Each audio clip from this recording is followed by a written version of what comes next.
കണ്ണൂർ മീൻതുള്ളിയിൽ രക്ഷാപ്രവർത്തനത്തിനിടയിൽ ഒഴുക്കിൽപ്പെട്ട് മരിച്ച രാജേഷിന്റെ മൃതദേഹം അല്പസമയത്തിനകം തന്നെ തിരുവനന്തപുരത്തെ കല്ലിയൂരിലെ വീട്ടിലേക്ക് എത്തിക്കും. രാജേഷിനെ ഒരു നോക്ക് കാണാനായി നിരവധി പേരാണ് വീട്ടിലേക്ക് എത്തിക്കൊണ്ടിരിക്കുന്നത്. ശ്യാമപ്രസാദ് അവിടെ നിന്നും ചേരുകയാണ്. ശ്യാമ, ഈ പ്രളയക്കെടുതിയിൽ മറ്റുള്ളവരുടെ ജീവൻ രക്ഷിക്കുവാൻ വേണ്ടി ഉള്ള പ്രവർത്തനങ്ങൾക്കിടയിലാണല്ലോ രാജേഷിന് സ്വന്തം ജീവിതം നഷ്ടമായത്. ഇപ്പോൾ മൃതദേഹം എപ്പോഴാണ് സ്വവസതിയിലേക്ക് എത്തിക്കുക? എന്താണ് അവിടുത്തെ സാഹചര്യം? എത്രത്തോളം വൈകാരികമാണ് അന്തരീക്ഷം?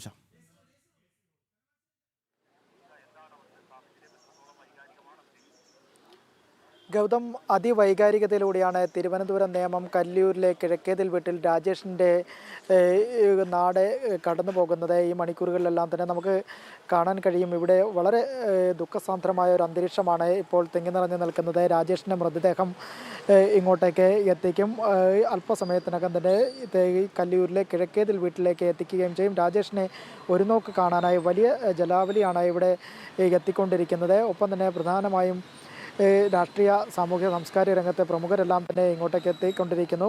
കഴിഞ്ഞ ദിവസമാണ് സംസ്ഥാനത്തുണ്ടായ അതിതീവ്ര മഴയിൽ കണ്ണൂർ മീൻതുള്ളിക്ക് സമീപമുണ്ടായ പുഴയിൽ ബെന്നി എന്ന് പറയുന്ന സ്വദേശി, അവിടുത്തെ തന്നെ സ്വദേശിയായ ഒരു വ്യക്തി ഒഴുക്കിൽപ്പെടുകയും ബെന്നിയെ രക്ഷിക്കാനായിട്ടുള്ള ശ്രമത്തിനിടയിലാണ് ദുരന്തമുഖത്തെ പരിശീലകൻ കൂടിയായ അല്ലെങ്കിൽ സാഹസികത ഇഷ്ടപ്പെടുന്ന രാജേഷിൻ്റെ കൂടി സഹായ രക്ഷാപ്രവർത്തനത്തിനായി ഇറങ്ങുകയും ഒപ്പം ഈ ബെന്നിയെ രക്ഷിച്ചുകൊണ്ട് വരുന്നതിനിടയിലാണ് രാജേഷും അപകടത്തിൽപ്പെടുകയും ചെയ്തത്. ഒഴുക്കിൽപ്പെടുകയായിരുന്നു. പിന്നീട് രാജേഷിനായി തിരച്ചിൽ നടത്തിയെങ്കിലും പിറ്റേന്നാണ് ഈ ഒഴുക്കിൽപ്പെട്ട നിലയിൽ തീരത്തടിഞ്ഞ നിലയിൽ രാജേഷിൻ്റെ മൃതദേഹം കണ്ടെത്തുകയും ചെയ്യുന്നത്. എന്തായാലും ദുരന്തമുഖത്ത് വലിയൊരു സാഹസിക രക്ഷാപ്രവർത്തനം ഇത്തരത്തിൽ ഇഷ്ടപ്പെടുന്നൊരു വ്യക്തി കൂടിയായിരുന്നു രാജേഷ്. ആ രാജേഷിനാണ് ഇത്തരത്തിലൊരു ദാരുണമായ ഇത് സംഭവിച്ചതെന്നോർത്ത് നാട് തേങ്ങുകയാണ്. പലരും രാജേഷിനെ കുറിച്ച് പറയുന്നതെല്ലാം തന്നെ വലിയൊരു ദുരന്തമുഖത്ത് ഏത് പ്രതിസന്ധിയും നേരിടുന്ന ഒരാൾ തന്നെയായിരുന്നു. കഴിഞ്ഞ പ്രളയകാലത്തെല്ലാം തന്നെ വയനാട്ടിലടക്കം പോയി രക്ഷാപ്രവർത്തനത്തിൽ സജീവമായി പങ്കാളിയായിരുന്നു. ആ രാജേഷിന് തന്നെയാണ് ഇത്തരത്തിലൊരു ദുരന്തം വന്നതിൽ പലർക്കും അത് വിശ്വസിക്കാൻ പോലും ആകുന്നില്ല. ഇവിടുത്തെ ക്ലബ്ബിൽ അഡ്വഞ്ചർ ഡിസാസ്റ്റർ സൊസൈറ്റി അംഗം കൂടിയാണ്. പലതിൻ്റെയും തലപ്പത്ത് രാജേഷിൻ്റെ ഒരു ഭരണസാരഥ്യം തന്നെ ഉണ്ടായിരുന്നു. ഇവിടെയുള്ള പല കുട്ടികളെയും എല്ലാം തന്നെ രാജേഷ് ഇത്തരത്തിൽ ദുരന്ത മുഖത്ത് എങ്ങനെയാണ് നേരിടാനുള്ള പ്രതിസന്ധികൾ നേരിടാനുള്ള പരിശീലനങ്ങളെല്ലാം തന്നെ നടത്തിയിരുന്ന വ്യക്തി കൂടിയാണ്. ആ വ്യക്തിയെയാണ് ഇപ്പോൾ നാടിന് നഷ്ടമാകുമ്പോൾ ഓർക്കുന്ന വലിയൊരു തേങ്ങലോടുകൂടി തന്നെയാണ് ആ രാജേഷിനെ ഓർക്കുകയും ചെയ്യുന്നത്. എന്തായാലും അല്പസമയത്തിനകം തന്നെ രാജേഷിനെ വഹിച്ചുള്ള മൃതദേഹം വഹിച്ചുള്ള ഇങ്ങോട്ടേക്ക് എത്തിച്ചേരും. രാജേഷിൻ്റെ സുഹൃത്തുക്കളും നാട്ടുകാരും ഒപ്പം തന്നെ വിവിധ സാമൂഹ്യ സാംസ്കാരിക രംഗത്തെ പ്രമുഖരെല്ലാം തന്നെ രാജേഷിൻ്റെ വീട്ടിലേക്ക് എത്തിക്കൊണ്ടിരിക്കുകയാണ്. ഒരു മാസം മുമ്പാണ് രാജേഷ് ഇത്തരത്തിൽ കണ്ണൂരിലേക്ക് പോവുകയും ചെയ്തത്. അവിടെ തൻ്റെ മേഖലയിൽ ഈ പ്രവർത്തനങ്ങളിൽ ഏർപ്പെട്ടിരുന്ന സമയത്താണ് ഇത്തരത്തിൽ കഴിഞ്ഞ ദിവസം ഈ ഒരു ഉരുൾപൊട്ടലുണ്ടാകുകയും ബെന്നി എന്ന് പറയുന്ന വ്യക്തി ഇതിൽ അകപ്പെടുകയും ആ ബെന്നിയെ രക്ഷിക്കുന്നതിനിടയിൽ നിലവിൽ ഈ അകപ്പെടുകയും ചെയ്തത്, അപകടത്തിൽപ്പെടുകയും ചെയ്തത്. എന്തായാലും ഈ ഞാൻ നിൽക്കുന്നത് ഈ രാജേഷിൻ്റെ വീട്ടിലേക്കുള്ള വഴിയിലാണ്. ഇവിടെ രാജേഷിൻ്റെ സുഹൃത്തുക്കളെല്ലാം തന്നെയുണ്ട്. അവരെല്ലാവരും രാജേഷിൻ്റെ ഭൗതികദേഹം ഒരു നോക്ക് കാണാനായിട്ട് ഇവിടെ ഉണ്ട്. ഇവിടെ നിന്നാണ് രാജേഷിനെ അറിയാവുന്ന ഒരാളാണല്ലേ? രാജേഷിനറിയാം. എങ്ങനെയായിരുന്നു നാട്ടിലൊക്കെ, എങ്ങനെയായിരുന്നു രാജേഷിൻ്റെ ഒരു ഇടപെടലും സജീവമായിട്ട്? നല്ലൊരു പ്രവർത്തനമാണ് പയ്യൻ കാഴ്ചവെച്ചുകൊണ്ടിരുന്നത്. പിന്നെ പയ്യനെ പറ്റി ഇപ്പോൾ കുറച്ച് നാളായിട്ട് ഇപ്പം പയ്യൻ്റെ അനിയൻ മരിച്ചിട്ട് 2 വർഷം കഴിഞ്ഞതേ ഉള്ളൂ.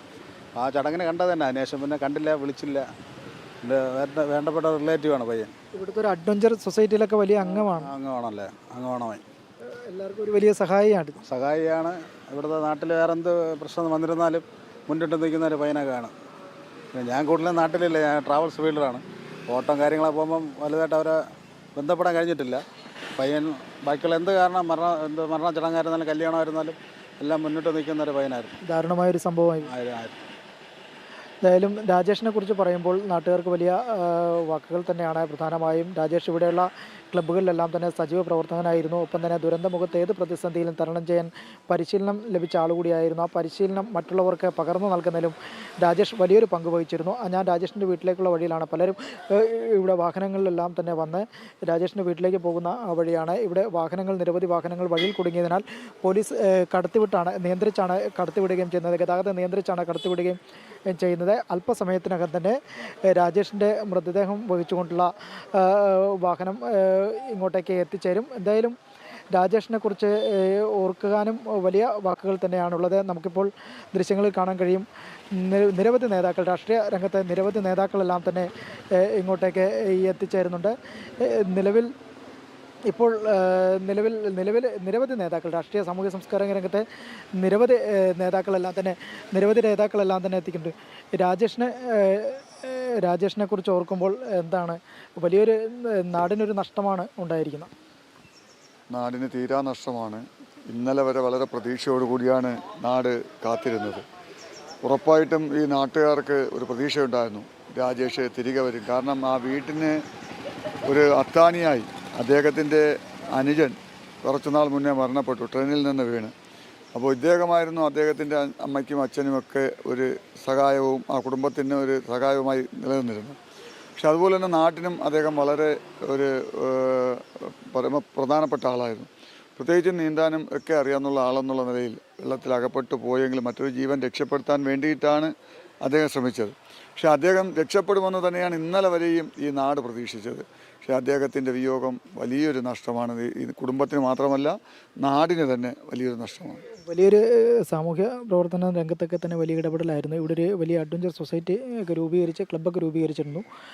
അങ്ങനെ പോകുമ്പോൾ രാജേഷിന് നാട് വലിയൊരു നഷ്ടം തന്നെയല്ലേ?